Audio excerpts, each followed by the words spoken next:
Hello everyone, I am Sudhanshu here and today I am going to discuss about the UPSC question paper 2019.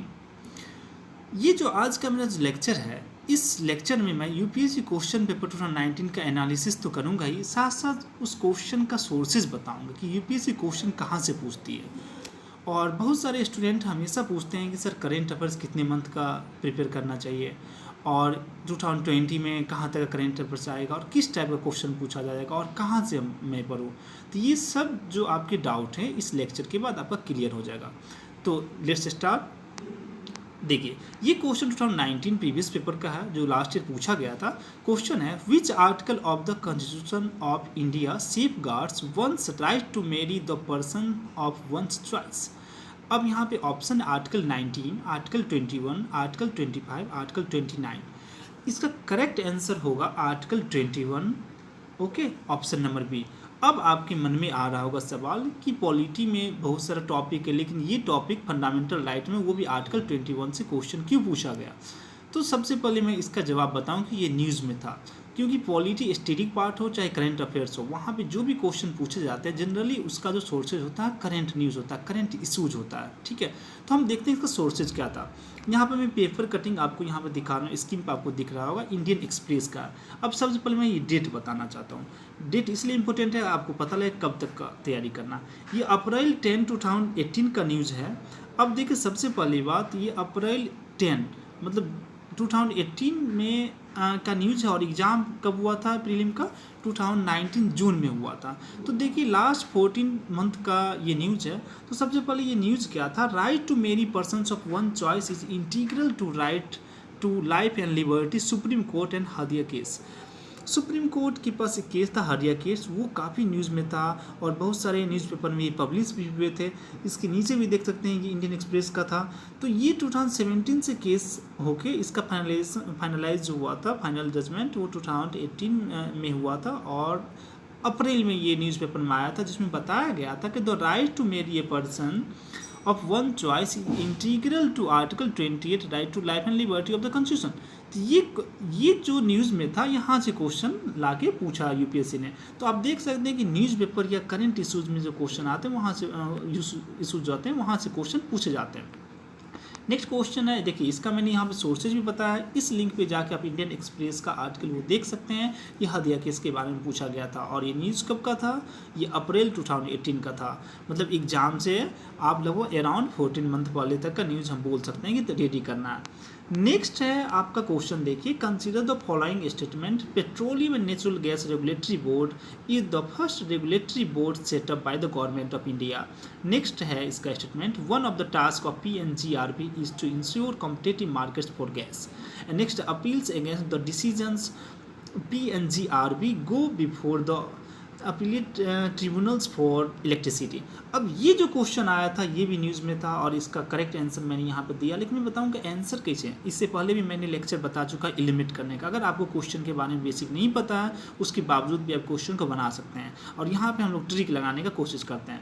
सबसे पहले इसके बारे में थोड़ा सा बेसिक देखें। स्टेटमेंट 1 जो दिया हुआ यहाँ पर देखिए, स्टेटमेंट 1 में बताया गया है कि PNGRB is the first regulatory board. तो फर्स्ट है कि इसके बारे में मैंने यहाँ पे आपको डेटा बताया है कि statement 1, PNGRB was establish under the in 2006, so clearly it can't be the first regulatory body. अगर 2006 में इसका एस्टेब्लिशमेंट हुआ तो जाहिर सी बात है ये फर्स्ट रेगुलेटरी बॉडी नहीं हो सकती है। यहाँ तक आपको समझ में आ गया। अब देखिए एक चीज़, अब मैंने बताया एलिमिनेशन मेथड लगाता हूँ।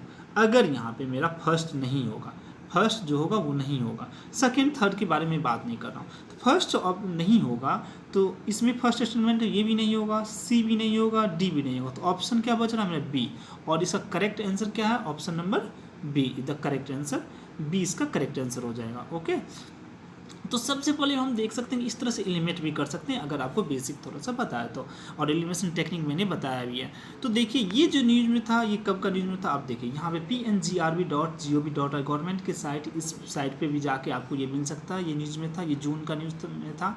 द हिंदू के भी न्यूज़पेपर में आपको ये मिल सकता है, ये आर्टिकल पेट्रोलियम बोर्ड पे।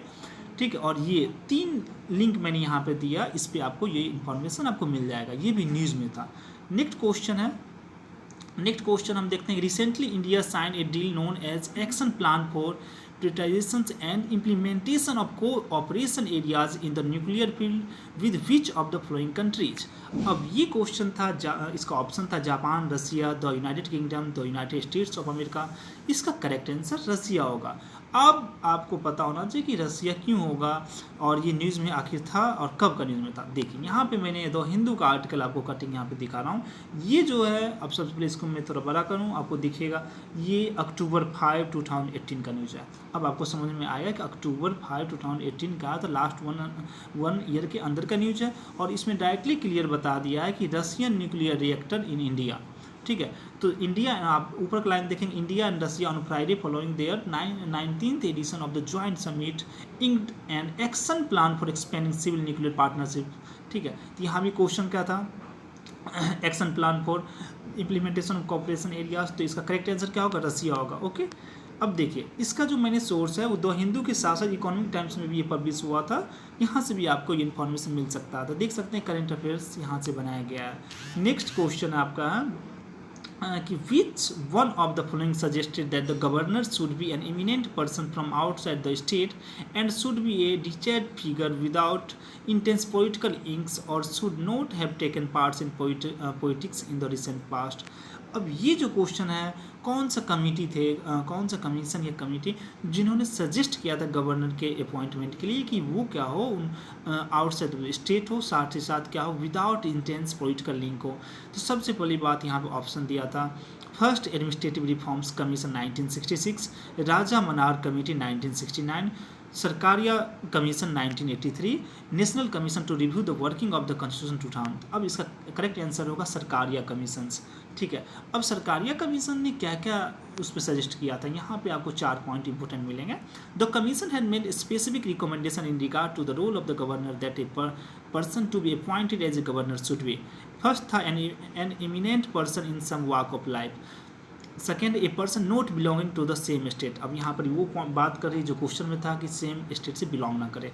ए detach figure and not to intimately concern with the local politics of the state, और लोकल पॉलिटिक्स स्टेट मतलब उससे जुड़ा हुआ ना हो। A person who has not largely taken a part in the politics. अब ये जो इन्फॉर्मेशन आपको द हिंदू के ये आर्टिकल में आया था, ये जुलाई आर्टिकल में। अब आप देख रहे हैं कि जुलाई आर्टिकल में उस समय गवर्नर का अपॉइंटमेंट हो रहा, जैसे जम्मू कश्मीर वगैरह भी न्यूज़ में थे, मतलब अपॉइंटमेंट बहुत सारे स्टेट में हो रहे थे, तो वो न्यूज़ में आ रहे थे। तो न्यूज़ में जो भी आ रहे थे तो वहाँ से क्वेश्चन बन जाते हैं। ठीक है, और आप इस पर जाके इसका पूरा कंप्लीट आर्टिकल देख सकते हैं। नेक्स्ट क्वेश्चन था, most of India's external debit is on by government entities, all of India's external debt is denominated in US dollar। ये जो क्वेश्चन आपके सामने आ रहा है, तो इसमें सबसे पहली बात, इसको एलिमिनेशन टेक्निक से पहले मैं बना दूं कि मोस्ट ऑफ होगा तो ये रॉन्ग होगा, एक्सट्रीम कीवर्ड गलत हो जाएगा, ऑल होगा तो ये भी रॉन्ग होगा। इसका अल्टीमेटली आंसर डी होना चाहिए। लेकिन यहाँ ये न्यूज़ में था, क्या था देखिए, external debit is the money debt borrowers in a country और टू फॉरेन लैंडर्स। अब इंडिया जो है, इंडिया में सबसे पहली बात वहाँ पे गवर्नमेंट एंटिटीज़ की बात की थी, लेकिन यहाँ पे थर्ड लाइन आप देखेंगे प्राइवेट बिजनेसेस, तो इसमें ज़्यादा किसका है, प्राइवेट बिजनेसेस का, प्राइवेट एंटिटीज़ का है, तो वो रॉन्ग हो गया। नेक्स्ट है कि एक्सटर्नल डेबिट जो डिनोमिनेटेड में बता रहा था क्वेश्चन में कि ऑल जो है US डॉलर में है। अब फिर से एक बार क्वेश्चन देख लीजिए, ऑल जो है, all of India external debit is denominated in US dollar, लेकिन इसका करेक्ट आंसर जो होना चाहिए वो क्या होना चाहिए कि ऑल नहीं होगा, क्योंकि वो जो डिनोमिनेटेड होता है रुपये में भी हो सकता है या डॉलर में हो सकता है, लेकिन मोस्ट बोल सकते हैं कि डॉलर में है, लेकिन कंप्लीट ऑल नहीं है। ये इन्फॉर्मेशन आपको इस कीवर्ड पे, इस लिंक पे मिल जाएगा। और ये मैं थोड़ा सा बड़ा कर विजुलाइज करूँ, ये 23 जून 2018 का न्यूज़ में आया था, ये आर्टिकल छपा था द हिंदू में। अब वहाँ से ये क्वेश्चन आपको मिला है।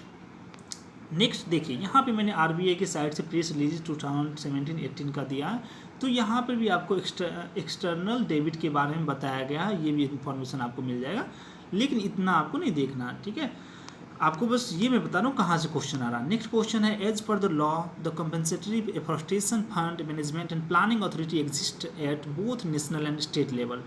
यहाँ पे फर्स्ट और सेकेंड है, people's participation mandatory in the compensatory afforestation programme carried out under the compensatory afforestation fund act 2016। इसमें कौन सा ऐसा करेक्ट आंसर होगा? तो फर्स्ट वाले में कीवर्ड है both national and state level, तो ये इसका करेक्ट होगा। देखिए मैंने यहाँ पे इसका डिस्क्रिप्शन दिया है कि afforestation fund management and planning authority exist at both national and state level, तो ये दोनों जगह स्टेबल एग्जिस्ट करता है, तो दोनों जगह होगा तो फर्स्ट करेक्ट होगा इसका। और जब फर्स्ट करेक्ट होगा और सेकेंड इसका रॉन्ग होगा, तो इसका करेक्ट आंसर क्या होगा? ए होगा। तो देखिए सबसे पहली बात ये न्यूज़ में था, ये न्यूज़ में कहाँ का था? देखिए एक स्टेट वायलेट कम्युनिटी फोर्स है, ये आपको आर्टिकल थोड़ा सा बड़ा मैं करूँगा तो आपको दिखेगा, ये programme centre for policy research new Delhi के आर्टिकल में छपा था।